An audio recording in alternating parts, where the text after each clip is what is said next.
നമസ്കാരം. 30 വയസ്സായിട്ടും അനുമോൾക്ക് അനുയോജ്യമായ വരനെ കണ്ടെത്താൻ സാധിക്കുന്നില്ലെന്ന് അനുമോളുടെ വീട്ടുകാർ. നാട് മൊത്തവും കാണുന്നിടത്തുമൊക്കെ ചെറുക്കനെ നോക്കി 30 വയസ്സായ പെൺകുട്ടിയെ വിവാഹം കഴിക്കാൻ താല്പര്യമില്ല എന്നാണ് പറയുന്നത്. ഇത് അനുമോളുടെ ഭാവിയെ നന്നായി ബാധിക്കുമെന്നും അനുമോളുടെ വീട്ടുകാർ ആശങ്കപ്പെടുന്നു. എന്നാൽ പിന്നെ അനീഷിനെ അങ്ങ് കല്യാണം കഴിച്ചൂടെ എന്നാണ് അനുമോളുടെ അച്ഛമ്മ പറയുന്നത്. അനീഷിനാണെങ്കിൽ ആദ്യ വിവാഹം പരാജയപ്പെട്ടതുമാണ്. അതിൽ ഭാഗ്യത്തിന് കുട്ടികളൊന്നുമില്ല. അപ്പോൾ പേടിക്കേണ്ട ആവശ്യമില്ല. സമയത്തിനും കാലത്തിനും നേരത്തെ കെട്ടിച്ചുവിട്ടിരുന്നെങ്കിൽ ഈ പ്രശ്നം ഉണ്ടാകില്ല എന്നാണ് അനുമോളുടെ അച്ഛമ്മ പറയുന്നത്. TV സീരിയൽ ഇൻഡസ്ട്രി എന്ന് പറഞ്ഞ് വെറുതെ സമയം കളഞ്ഞു. ഇനി അനുമോളുടെ മുന്നോട്ടുള്ള ജീവിതം എങ്ങനെയാണെന്നുള്ള വിഷമത്തിലാണ് അനുമോളുടെ വീട്ടുകാർ. ഈ ഒരു അവസ്ഥയിൽ അനീഷിനെ കല്യാണം കഴിച്ചു കൊടുക്കാൻ അനുമോളുടെ വീട്ടുകാർക്ക് ഇപ്പോൾ താല്പര്യം വന്നിരിക്കുകയാണ്. എന്നാൽ അനുമോൾ തീരെ വഴങ്ങുന്നതുമില്ല. അതുകൊണ്ട് അവർക്ക് പറയാനല്ലാതെ ഒന്നും ചെയ്യാൻ കഴിയില്ല. അനീഷിൻ്റെ വീട്ടുകാരുമായി സംസാരിക്കാൻ താല്പര്യമുണ്ടെന്നും അനീഷിനെ കോൺടാക്റ്റ് ചെയ്യാൻ ശ്രമിക്കുകയാണെന്നും അനുമോളുടെ അച്ഛൻ പറഞ്ഞു.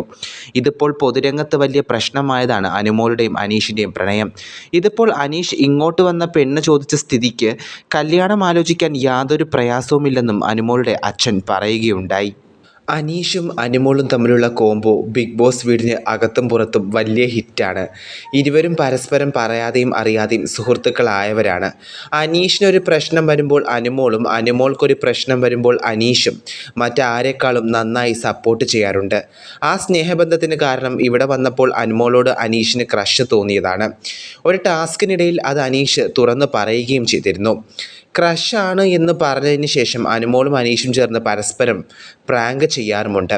സംസാരത്തിലും പെരുമാറ്റത്തിലും എല്ലാം ഒരു നാടകീയത കൊണ്ടുവന്ന് പ്രേക്ഷകരെയും വീടിനകത്തുള്ളവരെയും ചിരിപ്പിച്ചിരുന്നു.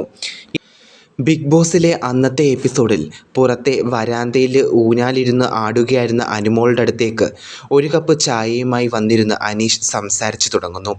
എന്നെക്കുറിച്ചുള്ള അഭിപ്രായം എന്താണ് അനുമോൾക്കെന്ന് അനീഷ് ചോദിച്ചതും ഇവിടെ വന്നപ്പോൾ താല്പര്യമില്ലായിരുന്നുവെന്നും ഇപ്പോൾ അനീഷേട്ടൻ ആർക്കും ഇഷ്ടപ്പെടുന്ന ആളാണ് എന്ന് അനുമോൾ പറയുന്നു.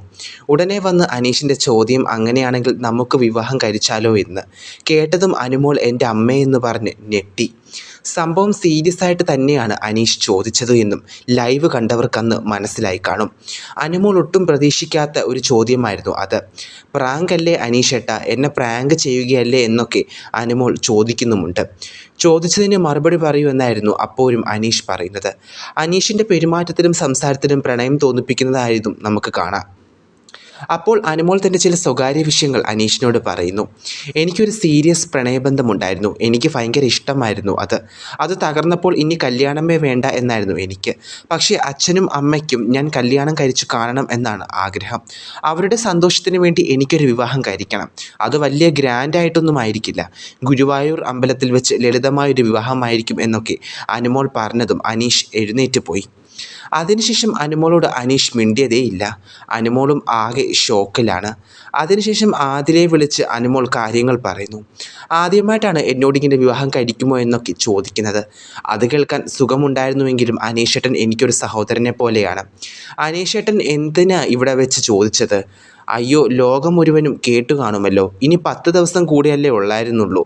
പുറത്തു വെച്ച് ചോദിച്ചാൽ പോരായിരുന്നു എന്നൊക്കെ അനുമോൾ ആതിരയോട് പറയുന്നുമുണ്ട്. കൂടുതൽ വാർത്തകൾക്കായി നിങ്ങൾ ഈ ചാനൽ ഇതുവരെയും സബ്സ്ക്രൈബ് ചെയ്തിട്ടില്ലെങ്കിൽ ഇപ്പോൾ തന്നെ സബ്സ്ക്രൈബ് ചെയ്യൂ. News desk Malayali daily.